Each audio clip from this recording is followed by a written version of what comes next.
I know, it was a classic, wasn't it? And I played that to my mum when I wrote it. I was fairly excited. And I said, Mum, listen to this, I'm lifting it, things are looking, if I can see the light at the end of the tunnel, and she says, you really need to go and speak to a psychiatrist.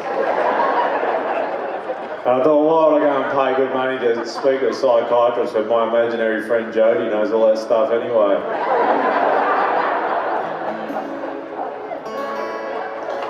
The last piece of advice Mum gave me before that was when we were playing volleyball at school. She says, I took a volleyball and all that on my own, and she bails me out the door and she says, you really need to write your name on your balls or you'll lose them. So I'm the only bloke in the change room with a black texter. Admittedly, I never lost my balls, but I did get a hell of a nickname for the rest of high school. It did push me into my line of work I went into was drawing the body outlines around the victims on the crime scenes, which I got the sack from for being a little bit too artistic.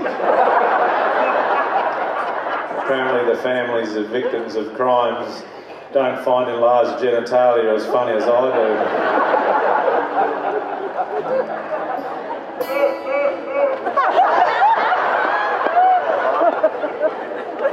Time goes so fast, can anyone believe it's muster time again? It's nearly Christmas. I was out in the front there just yesterday looking at my kids playing around. I'm thinking, geez, they're getting old. Well, it turns out it wasn't. There was an elderly couple, but they were wearing similar coloured clothes. I developed a bit of a nervous thing after that. I got a bit of OCD, the old obsessive compulsive disorder, where I would tap things 3 times.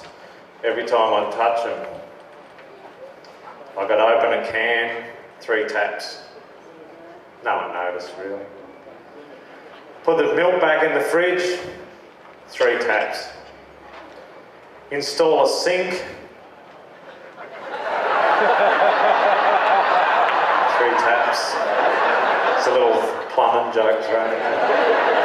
But no one noticed, and I kept it under wraps for about 2 years it was, and like little things that come along when you're in public, I sort of seclude myself away a bit. When I'm out in public, you're doing things like you pat a dog and then give it 3 pats, no one notices, they just think you've just patted the dog.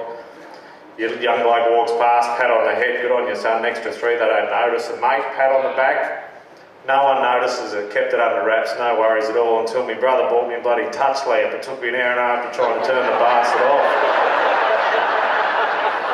Thank Christ the lamp blew in the end.